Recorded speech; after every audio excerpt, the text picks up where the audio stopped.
Welcome to Career Quest Podcast, your ultimate guide to discovering a world of exciting career possibilities.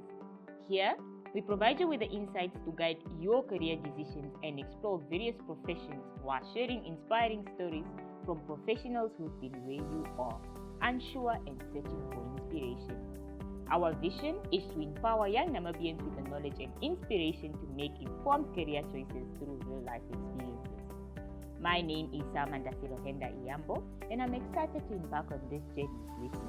You can follow Career Quest on our social media platforms like Facebook, Twitter, and Instagram at D3 Namibia, or you can listen on our website at www.oneeconomyfoundation.com, Spotify, Apple Podcasts, or wherever you get your podcasts. Joining us in studio today is Simalumba Nawa, a professional speaker, trainer, and entrepreneur who is dedicated to disability inclusion and digital accessibility. As the founder and the CEO of The Blindspot, Simalumba helps organizations integrate disability inclusion workplaces practices and foster inclusive leadership. After a life-altering accident, Simalumba transitioned from computer science to advocacy, using his resilience to inspire and empower others. Despite being blind, he has delivered motivational talks, coached executives, and spoken on platforms such as TEDx Namibia, the Pan-African Speakers Summit, and the Inclusive Africa Conference. He has provided disability inclusion training to organizations like Nampower, Old Hava and List, and the Internet Society Namibia chapter. In 2024, he became the first Namibian with a disability to join the Mandela Washington Fellowship, completing a leadership program at Drake University and interning at Austin Lighthouse for the Blind, a service-oriented nonprofit organization that offers education, training, advocacy, and community for blind and visually impaired individuals in the United States. Through his work, Simalumba continues to break barriers, advocate for accessibility, and promote an inclusive business landscape. Simalumba, welcome to Career Quest Podcast. Thank you so much for taking time from your very busy schedule to be here with us. How are you doing today? Hi, Selma. Thank you for the invitation. I feel successful. I feel successful. I'm blessed. I'm black, and I'm highly favored. So, awesome. And I'm excited to be here with you today. We are excited and so ready to hear your story. And indeed, you are highly favored. Now, let's dive into your story.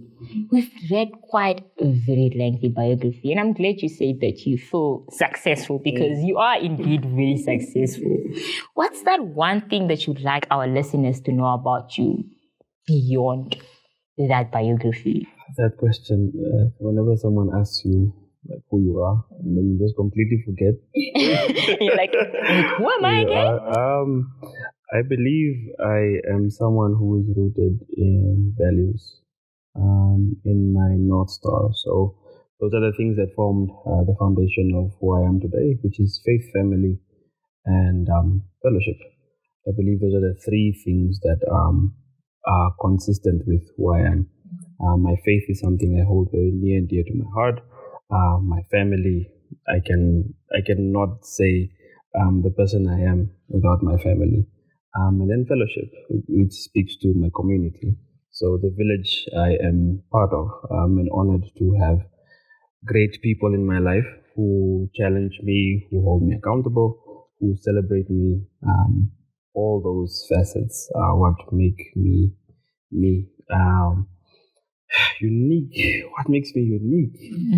I think what makes me unique is the hunger and thirst that I have to learn. When I was on the fellowship, we did something called the Clifton Strengths Finders Test, and my top strength came out to be learner. And that made a lot of sense to me because I'm someone who's always looking for information. I want to know about anything and everything, not just pertaining to what I do, but just general knowledge. I don't know if you guys remember the chappies, the bubble gum that had the "Did you know" on them. I would read those religiously. So that I think is one thing that makes me unique. My ability to always want to learn. Did you have a collection of them? Because at some point I started collecting them Yes. and just used to Yes. fold them properly, like there was a gum inside. Yes. Yay, we have something in common. Yeah, it was awesome. Good times, fun times.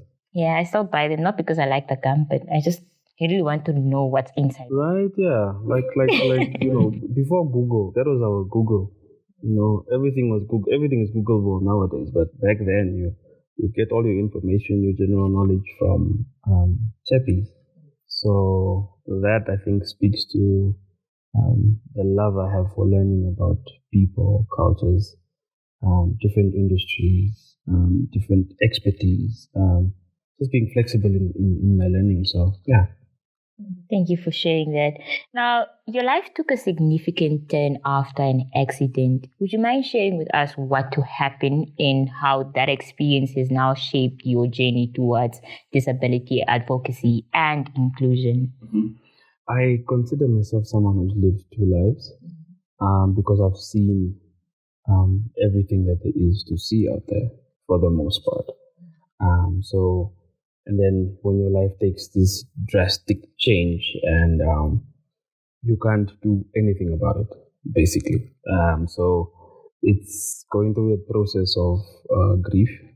So I had to grieve what I thought my life would be like and slowly come to terms with what my life is now and be open, be receptive to what possibilities, if any, are out there for me. I think the fact that I'm still alive is something that I hold on to dearly because it could have gone very differently. So that helps me foster things like gratitude, thankfulness, what happened to me has given me a sense of urgency, but not in the sense that I'm rushing everything. It's just that now, you go through, there's some things that you have to go through that change your perspective. It's one thing to taste tragedy and still have the appetite for life. It's another thing to taste tragedy and completely, give up on life. So the experience I've had is one that has given me a lot of perspective. And it's made me more intentional. It's made me more deliberate with everything I do. It's made me think outside the box. It has demanded that I show up. It has demanded that I show up because now I would like to think I'm working towards something and I'm in a space that's bigger than myself. So that feeds purpose. It feeds, that meaningfulness that you have to cultivate in whatever you do. So the experience, yes, in itself at the time was really traumatic. You struggle with just waking up when you're in that space. You're like, you battle with so many thoughts. I won't call them dark thoughts because they're just thoughts, either positive or negative. So you battle with negative thoughts. You battle with, thoughts like, okay, I can't see anymore. So what use do I still have in the world? And God and life has surprised me in that the fact that you're still here still means that you have so much to do.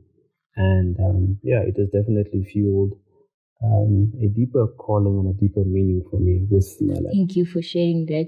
Now, if I would like to take you back as to how old were you when this tragic accident happened? I am now at the age of 31. This happened in December of 2020. So we're looking at 3 years and some change. I was 20. I can't do math anymore. 27. 27, 28. Yeah, 28. Let's do 28. Yes, you're right, 28. I was 28 years old when this happened. So, getting your disability at an older age is definitely, it's harder to adjust because you've lived your life in a certain way. You were able to move freely. You were able to just, be, there are less barriers when you're an able-bodied person. So, now that I have my disability, being blind, I definitely have to think a lot more about what I want to do and how I'm going to do it. And I have to, logistics is a big thing. So I have to plan everything ahead. Otherwise, it just won't happen. So if anyone calls me, say today, and we're like, Sima, we need you to do A, B, C, D, and be like, I'm sorry. That can't happen. It can't happen. It's too short notice. So, definitely more meticulous with how I do things, why I do things, when I do things, more importantly, and what I do. And all that, of course, comes from the why, the bigger picture. How do I want to leave the world? A friend of mine, Hermine, always says that we are just walking each other home. And so that sticks with me. How can I make those around me? How can we make our walk home easier? How can we make our walk home enjoyable, more fulfilling, more purposeful, more meaningful, and rooted in a bigger cause? I know this is all like social justice warrior stuff. I know, I know, but that is just what I value. So. Okay, let me take you a bit backward to now your childhood. Are you able to walk us through as to what was it like now, seeing that you've now had a career in computer science before now, disability inclusion? So how did you always know you're going to do computer science, or how did you end up with that career? Oh, no, not even in the slightest. So my childhood is interesting in the fact that I wasn't born here. Mm-hmm. So originally I'm from Zambia. Mm-hmm. We moved here with my family, my siblings and my mom in 1999, 2000. So it was a culture shock because you get to Namibia and you're hearing all these colloquialisms and the mannerisms, Fera, who's it? And, my little brain is like, what is happening? Like, how old were you at the time? I was like 5, 6. Yeah, 5, 6. So very young, in this new environment, new people, everything is different. The environment is different. Vegetation is different, So you have to adapt. So I was able to, adapt quite well. Mm-hmm. And because of, when you're younger, you're able to onboard, new information easier. You're able to make friends easier because when you're young, you don't really care about where people are from. You're just looking for friends. We're just playing. We're just playing football. We're playing touch. What did you used to play in primary school? Okay, the girls played Amakus, so that's not for us. So mostly for the boys, we connected through playing. So that's how I learned how to speak Afrikaans. That's how I learned how to say, greet in other local languages.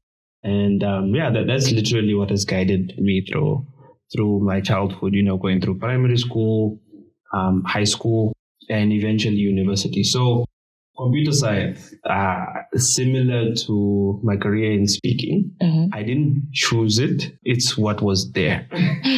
How so? That's what was available. So, when I got to grade 12, I'm like, okay, maybe law, maybe, but then it's a lot of reading. Mm-hmm. So I was like, okay, but I loved playing games as a child. So I grew up in front of the computer, playing games and whatnot. So it just seemed like the obvious route to go, and it just so happened that it worked out. So I studied a diploma at UNAM, Mm-hmm. and then I went on to pursue my bachelor's degree at math, and I was able to complete my degree, but not my honors. So that's literally how I ended up in computer science. So it was a moment of serendipity, I guess. Yeah. When you're talking about the games that you used to play in your childhood, I wanted to help you. Then I realized in 99, 2000, that time I wasn't born yet. So there was no way I would know what type of games that you're playing. So I was just looking at you. I was like, man, it was the Pac-Man, Contra, TV games. It was TV game. Yeah, so I was just like, sorry, don't rely on me. Super Mario, Sonic. I played everything, man. And then obviously, as the consoles became better, I got a PlayStation. So it was FIFA, God of War, Tekken, Mortal Kombat. Oh man, yeah. Let's look at it. What high school did you attend? Now, seeing that it was what was available as a career, what was the field of study that you chose? Because there was commerce, there was science. So what high school did you go to? What did you pick? What were your interests around at that time? So grade 8, I am a proud Iyambo Secondary School alumni. That is my alma mater. I'll take the best. That is the school motto. So I've been a nerd since I was a child. So even when I would watch like cartoons, I would switch over to National Geographic at like 4:30. So I'd be watching Discovery Channel, Nat Geo. I was really fascinated by animals. So before computer science, I was like, I want to be an animal conservationist. And then you grow up and then you realize, well, doesn't pay as much. It's not as rewarding, right? So obviously, but I was always into the sciences. So when I got to high school at Iyambo, science field. So from grade 8 to grade 12, I was in the science field, physical science, biology, geography. Never liked accounting. I did well in accounting, but I did that balance sheet story. It wasn't working out for you. No, we were not friends. So yeah, I always leaned toward the science of things. I enjoy figuring out how things work, how things are put together.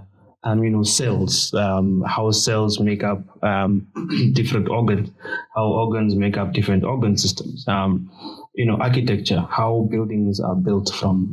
So I was interested in all these kind of things. So yeah, science was definitely my way, and still is to this day. Love it. So at least you knew what your interests were, and you're like, this is definitely where I was going. Balance sheet? Ain't gonna do that. Now let's look at it. You are into computer science. Did you ever get to work into the field of computer science? So yes, I interned for like a year. That's part of the work integrated learning that NAST offers. So I interned for a year at Purvis Bay Corridor Group. And that was fun. I got to so I specialized in networking administration. So I was the guy with the LAN cable. When people say, the internet is not working. Yeah, the person to... Yeah, they call me and they're like, and then you check at the back, the router is off, just flip a switch. And then I go about my day. So it was really interesting just being in that environment, having to climb into ceilings, putting those cables, connecting those cables through to the server and whatnot. It was cool. The only part I didn't like about it is that server rooms need to be kept cold. Okay. So it's freezing in there.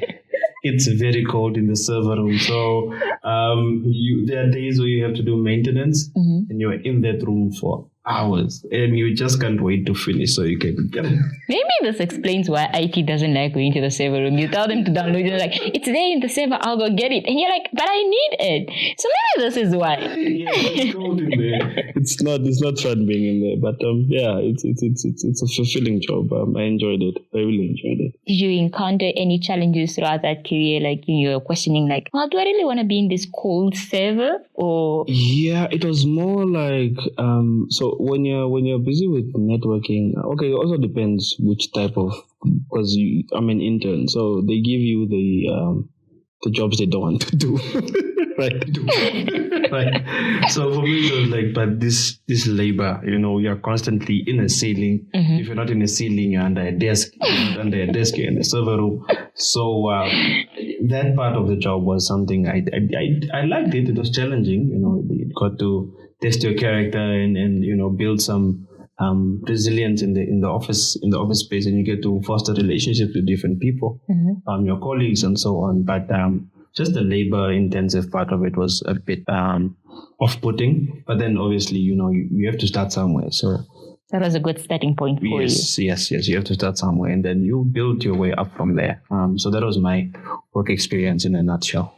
Okay, now let's speak about how you transitioned now from computer science to disability inclusion and digital accessibility. How soon was this after the accident and how did that happen? So, I was declared officially blind January 27th, 2021. So that year, I became a father in that same year. So it was figuring that out. Like, okay, how are we gonna cope with this? How are we gonna manage this? 2021 was just me, my family, my loved ones, my partner, just trying to find our feet in how are we going to navigate this. And then I also got, closer to God.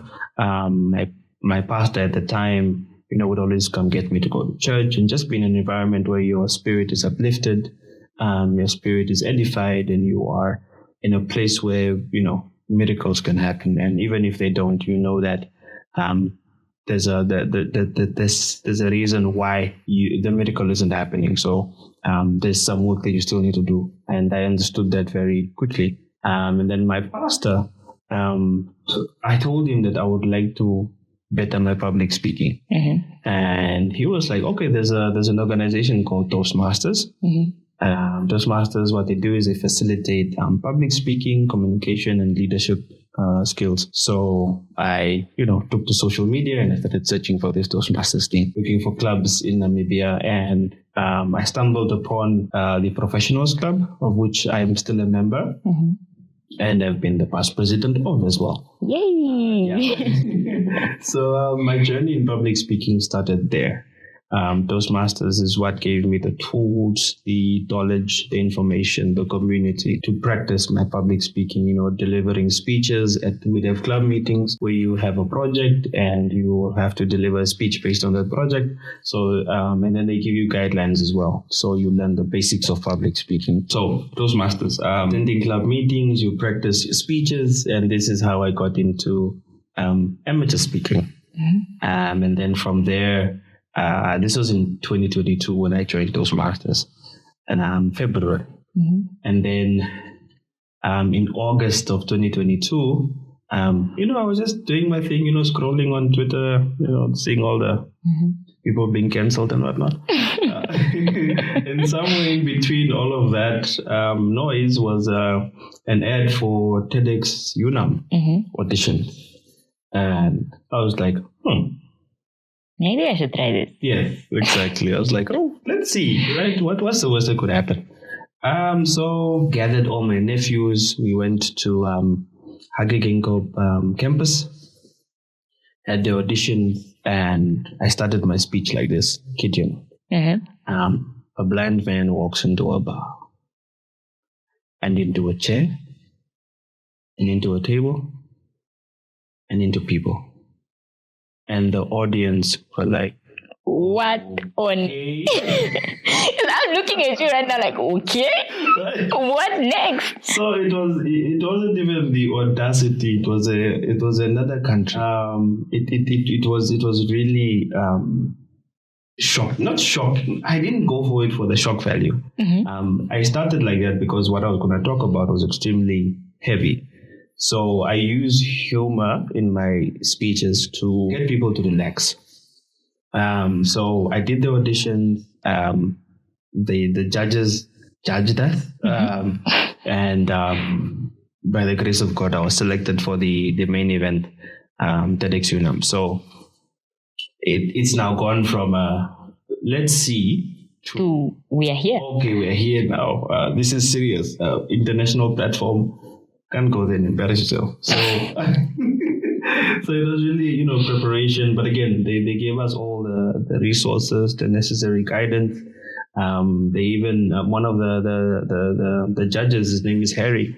Harry even took us under his wing. Was like, I'll help you guys craft or crystallize your ideas.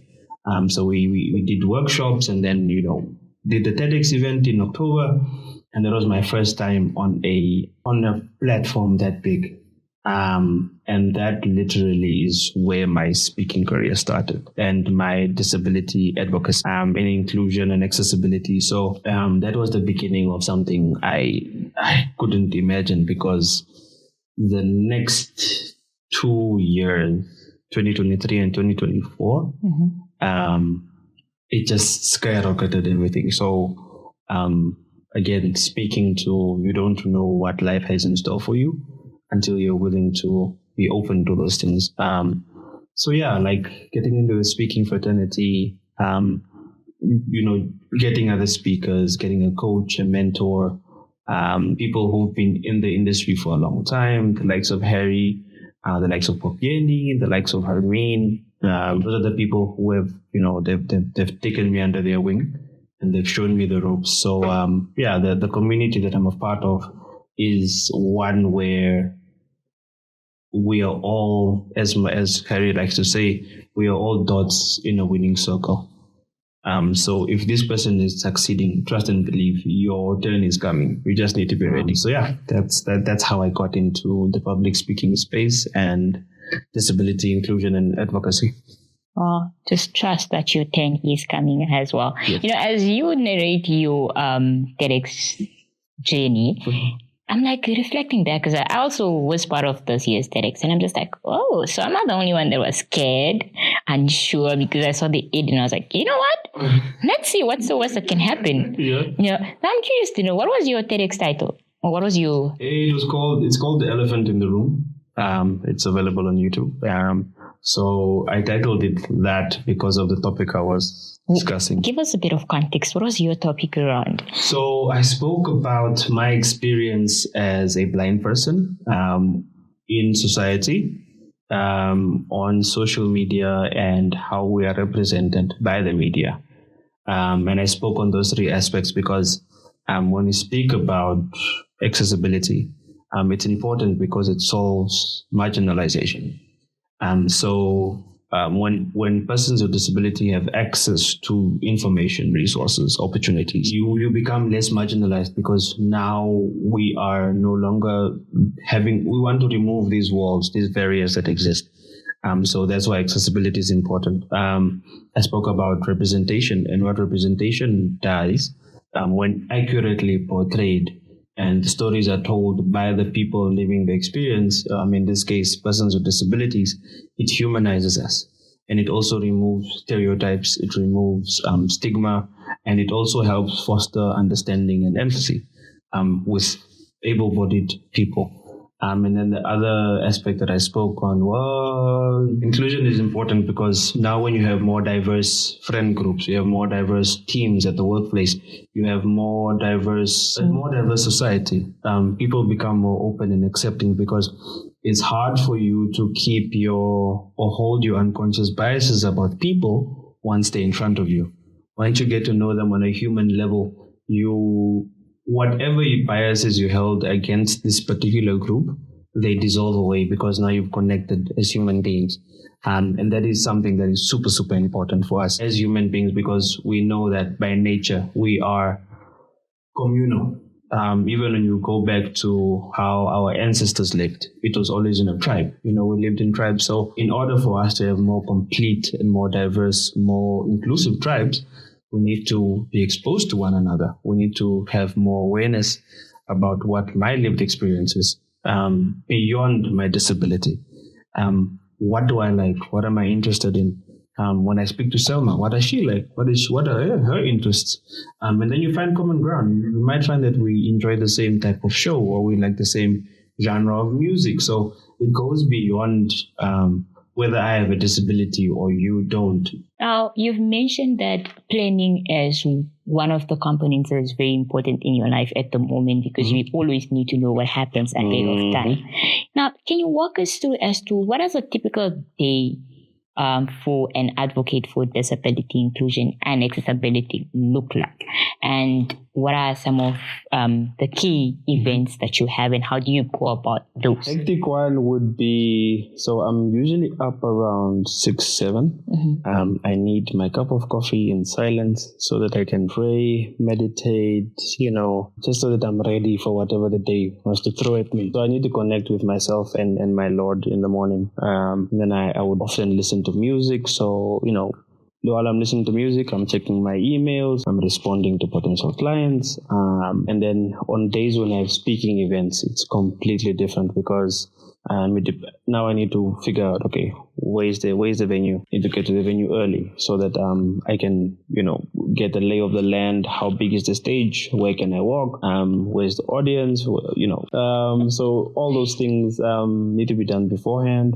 And then, I deliver my talk, and then obviously you have a feedback session, or you network and so on and so forth. And then if I'm not speaking, I'm also coaching, because I also coach a couple of people on communication skills and public speaking. So that's typically what a day would look like, and then when I'm done with my sessions, get on the call with my family, call the madam, talk to the little one, and that's how I end my day. Let's revisit your high school years. If you were to look at a 17-year-old you versus who you are today, what are some of the major differences that you'd say are there, and what would you say to a 17-year-old you right now? When I was young and handsome. Young and handsome? No, I'm just handsome, yeah. The youth is... 17-year-old Sima. So in high school, I wasn't someone who was part of a particular group. I wasn't with the cool kids. I wasn't with the... let me not say losers, but less cool kids. I wasn't part of the less cool kids either. But I found myself somewhere in the middle. So I was able to have conversations with the cool kids, but I can't stay there because of mindset. When you grow up with a silver or gold spoon in your mouth, it's a bit different. 17-year-old Sim, I was just living my best life. Like I tried everything. Like I had a hip hop dance crew, and we took part in talent shows. And so high school I played rugby. I was a rugby player because I was on the chubby side. So football wasn't going to work. So I played rugby from grade 8 to grade 11. Actually won a gold medal. Under 16, so what a wow. Yeah, it was a great year for us. Outside of that, dancing, I love dancing. It was the era of step up. You got served, so I grew up with that, and I was like, I also want to do those things. So I was always open to trying out new things, new music. Music is a big part of my life. I listen to music every day, so music was one of the things that I dove into different genres of music. My PlayStation was literally my best friend. So, but one thing I would say to 17-year-old Sima is, I'm proud of you. You are proud of... Yeah, I'm proud of 17-year-old Sima, because that's something I should have said more to myself. And I should say more to myself even now. I'm someone who's quite self-critical, and it's gotten better, but it was insane. it was insane. But it's definitely, I'm proud of 17-year-old Sima. We have to look at after your accident, but how did you find the strength and resilience to transform into a platform of empowerment and advocacy? I will always say this, and I will stand by this. This is the hill I'm willing to die on. My support system. You see how our spinal cord is shaped. There are different discs that are like put together, and they're supported by other bones, right? So for me, that's how my support system is. I am who I am because of my family, my siblings, most importantly, my community, my village. I am a product of these environments. So in as much as people say, yes, you're the one who has to make the decision to find a cause to live again, it's easier when you have people around you that love you, that want you to pick up, the pieces of whatever of your life is left. And there's a quote that I always used to say, and I still say it, is that rock bottom is still solid ground to build from. So at your lowest, those are the opportunities that is an opportunity for you to really dig deep. Draw from those things that give you strength, whether it's your faith, whether it's your family, whether it's whatever it is. Always find ways to cultivate and visit those places often.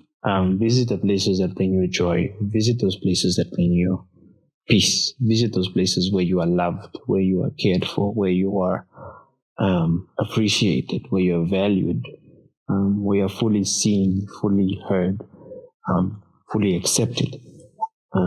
Those are the spaces that one needs to cultivate more internally.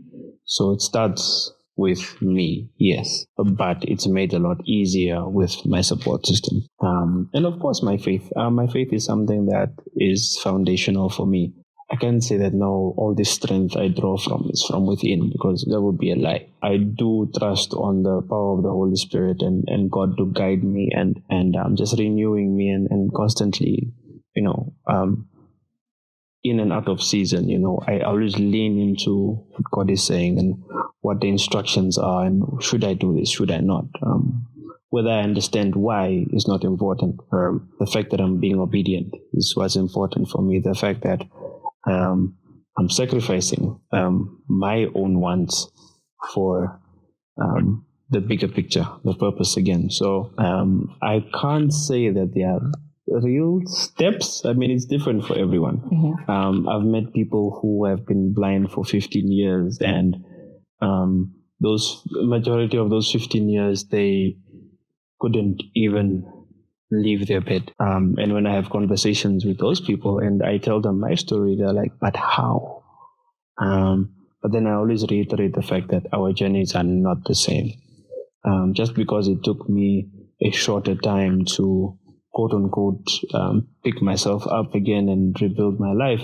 Now, Sima, you've spoken about the importance, and now can you take us through your journey? You've mentioned that the same year or after your accident, you had a son, you Yes. have a supportive partner. Mm-hmm. How did your partner take now the accident when they had it, and how they show up for you, and what role did they play in your journey moving forward?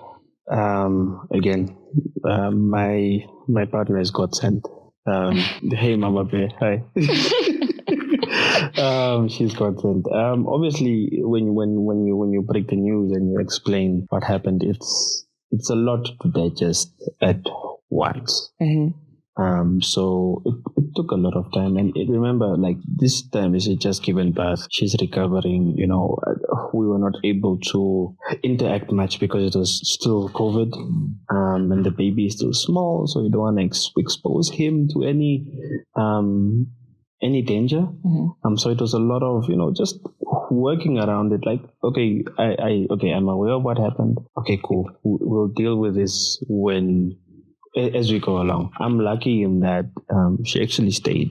A lot of people are very shocked when they hear that she stayed, and they're like, "Oh, wow!" And I'm like, "Yeah, I know, I know," because she didn't have. But the fact that she chose this situation, the circumstances, the context, she chose us over. She chose our family, and also just understanding that now I am a father, so my life is not mine anymore, essentially. There's a little human being that I'm responsible for now. And however I feel about this situation, it's valid, it's merited, mm-hmm. But I can't stay there because he needs his father. He needs his father more than I needed my old life. Just for context sake, because you mentioned now the fact that accident happened in December, you were mm-hmm. declared blind in January, you are a father. How did it all happen? It's one of those things where if you watch a movie about this, you would believe it. But the fact that it's something that really people are like, but how? So what happened was I suffered head trauma. Mm. And that led to damage of my retina. So I have something called retina pigmentosa, and that's when your retina detaches from your eye. So it started in my right eye after the accident, and then as they were still assessing the damage, they saw that the left eye is also affected too. Yeah. So it happened quite rapidly, because normally it would happen over, sometimes it's months, sometimes it's years, that people lose their sight because of this diagnosis. But for me, it was quite rapid because of the nature of the injury. So, and having to explain all of these medical terms, and I also don't know what I don't speak like doctorese and whatnot. So just trying to explain what happened in simple terms, and then we obviously had to go for counseling and trying to understand, What is currently the most rewarding moment in your career as now a speaker, trainer, and an advocate? For me, definitely becoming a Mandela Washington Fellow. So the Mandela Washington Fellowship, definitely the experience. It was my first time traveling abroad. To a different continent. Okay, it was good because we were a group, so I wasn't alone. So that helped a lot. Just, the anxiety of like, it's a long flight. You can't see anything. So, just getting comfortable with that, trusting your cohort, trusting your colleagues who you're in a group with, and they were fantastic. The 17 of us, they really made sure like, I'm comfortable, I'm safe, I don't lack, I'm not excluded from anything. Mm-hmm. So they were really, really considerate about everything throughout. So it taught me how to rely on people and trust people more. So you tend to analyze people a lot more because you're like, okay, I'm putting my life in your hands. So like you understand the magnitude of my life. I need to know what kind of person you are before we proceed. But that fellowship experience, being at the university with another group now of fellows from other African countries and learning from them, their cultures, their beliefs, the support I got from that group as well. Throughout the 6 weeks, and then it was the internship now for 4 weeks in Austin, and my housemate in Austin, funny enough, is also blind. So it was literally like, it was the blind leading the blind. I was about to say, I'm like, in sense of humor, this is the one moment we needed, because they're like, a blind leading a blind. It was the blind leading the blind. It was a blind affair. But the apartment we didn't burn the apartment. This leads to the last question before our fire chat questions. What advice do you have for young people, especially those that are facing significant challenges about overcoming adversity and building a fulfilling career? This is a tricky question because the youth especially, are going through so many different things. There is a lack of resources, lack of opportunities. There's so many disparities in the youth. Yes, there are a lot of programs that are now, serving the youth, and that's all great, but there's still many hurdles. So I think one thing I would tell young people especially is to get around people who share common values, share common beliefs, but also you have differences, so that you can, what they say, iron sharpens iron. Get around a few iron people, so that you guys can build resilience, you can build character, you can build community. I think community is something that is lacking now I think from my generation going down, because of things like social media. So a lot of young people are more isolated, don't know how to cultivate meaningful relationships.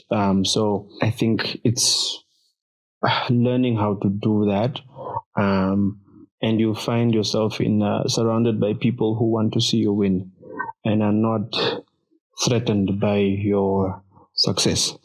In fact, you find yourself around people who will be like, oh, Selma is succeeding. Oh, my turn. I'm next. So you find yourself preparing for that, opportunity, that one shot, that life may present to you. And what do they say? Luck is when opportunity meets preparedness. So be intentional about creating that luck, that moment that can transform your entire life. This leads us into my favorite part of the podcast, which is our quick fire questions. So this is how it's going to go. I have 3 questions for you. So now we're going to ask, 3 fun but yet informative questions as to now what you can be able to give to all listeners in terms of career guidance and just also being a more inclusive person. Our first question is, what's the best career advice that you've ever received? Why are you laughing? Because it's so simple, but it was so profound at the time. So for a long time, I was struggling to get speaking gigs. And I thought, okay, no, if I practice more at home and, I write a bunch of speeches, eventually. And then my coach was like, speak your way into speaking. What does that mean? Wherever you find an opportunity to speak, send those emails, call those people, call the schools. I was on the phone with schools. Guys, can I have 5 minutes to come talk to your students? Just give them some motivation. I got a lot of no's, but the one school that said yes. You ran. We went, spoke. The kids were engaged, they were interactive, they were giving answers, because I like my talks to be interactive, especially with young people. Attention span is a bit shorter nowadays, so you want them to be interact so that they feel like they're part of the solutions that they're giving. So that's the best advice I've ever given. So whatever it is you want to get into, industry, expertise, career, even a hobby, passion project, do the thing. You learn more by doing the thing. Speak your way into speaking. Wow. It might not be speaking right now for you, but it can be something else. Yes, if you're an entrepreneur, business your way into business. If you're into marketing, social media market your way into the social media market. Like, you need to do the thing. And if it's getting into university, then study your way into it. Study your way into university. What is that one thing that keeps you going on challenging days? One thing that keeps me going? My son. He doesn't understand, nor does he know it. He's not supposed to anyway. He's still a baby. He has no idea how much strength he gives me. No idea. Like, when we're together and just spending time as a family and just watching him grow. And this brings us to the end of our episode for Career Quest Podcast. Simalumba, thank you for being here with us. Thank you for sharing your story, your light with us today. That's been insightful. I've kept quite a few notes at the back of my head that I'm going to practice. And to our listeners, thank you for joining us for this exciting journey. Thank you for tuning in until the end and listening to this very informative episode with Simalumba. And you can engage with us that is through our various social media platforms of Instagram, Twitter, and Facebook as Be Free Namibia. And you can listen to this podcast that is on our website at www.oneeconomyfoundation.com, Apple Podcast, as well as Spotify, or wherever you get your podcast from.